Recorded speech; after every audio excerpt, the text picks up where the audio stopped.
Olá, meus amigos, vamos ao nosso terceiro vídeo e eu queria chamar a atenção para o assunto desse vídeo, ou dessa videoaula.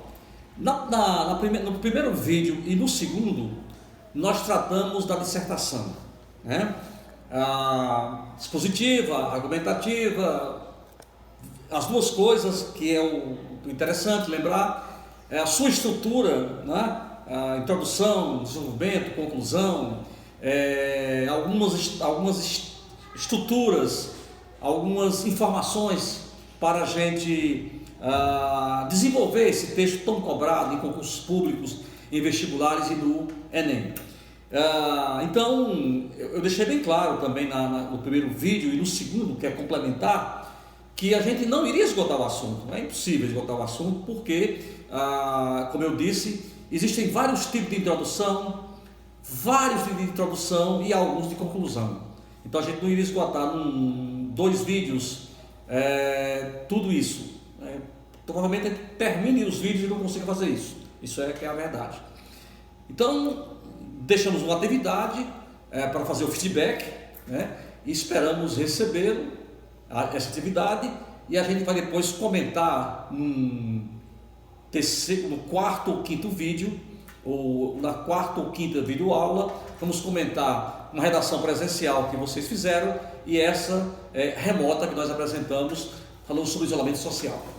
Mas eu queria hoje falar de um outro assunto que é muito importante para quem vai fazer vestibular, Enem ou concurso público. E esse assunto de hoje não é apenas importante para a redação, é um tema de redação, é uma aula de redação, mas o que eu vou tratar aqui é um referencial muito válido para você estudar outras disciplinas, por exemplo, história, filosofia, sociologia, geografia, literatura, língua portuguesa, etc.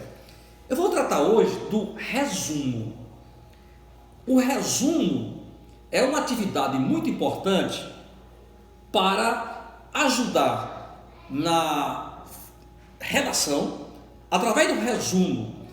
Por exemplo, ao resumir um texto dissertativo, um editorial ou um artigo, eu estaria ao mesmo tempo resumindo esse texto, as ideias principais desse texto, né? E também estaria revisando a estrutura de textos muito parecidos com a dissertação, especialmente editorial. Claro que o editorial e o artigo de jornal são longos, né? Não dá para eu comparar com a redação de 30 linhas, 40 linhas no concurso público ou de 25 no vestibular. Claro, a gente tem que colocar isso desde sempre, né? Mas de qualquer maneira, o resumo é uma prática de análise e síntese.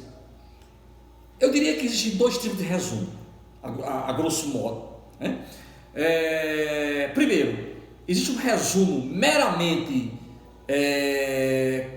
resumo, ou seja, aquele resumo que vai apenas resumir as ideias principais do texto, sem nenhuma interferência, né?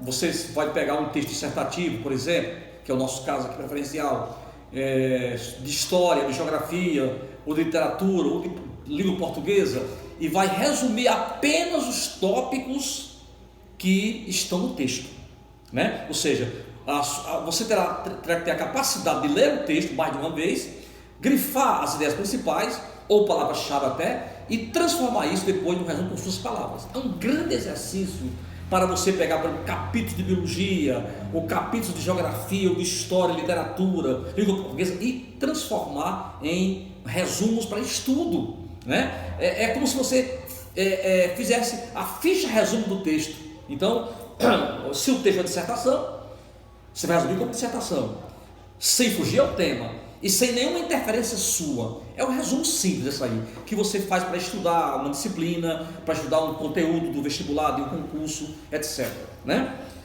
O segundo resumo, que eu chamo de resumo de análise e síntese, é aquele que você vai resumir e vai fazer um comentário além do texto.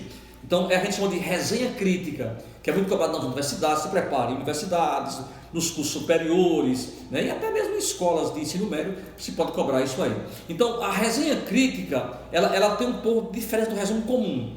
O resumo comum você se limita a resumir as ideias do texto do autor, você não vai interferir. O texto é seu, você vai interferir, não vai interferir no texto.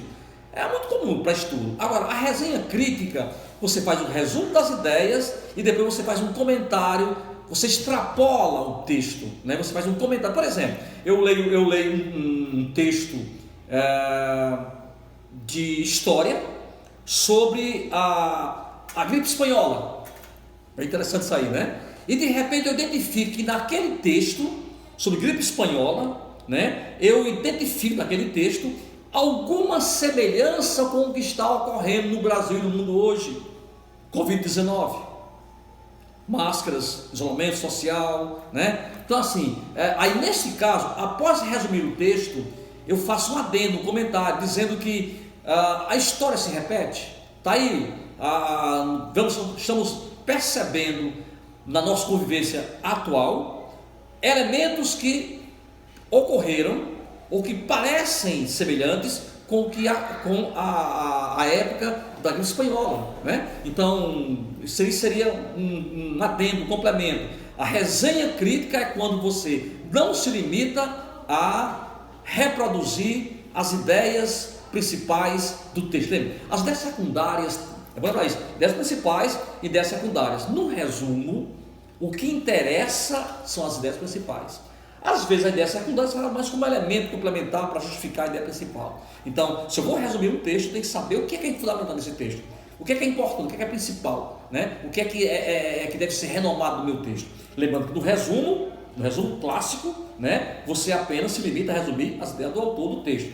Já no resumo, na resenha crítica, você vai acrescentar algum parágrafo ou algum comentário que seja pertinente ao que você leu. Então, são duas formas de você trabalhar nos seus estudos.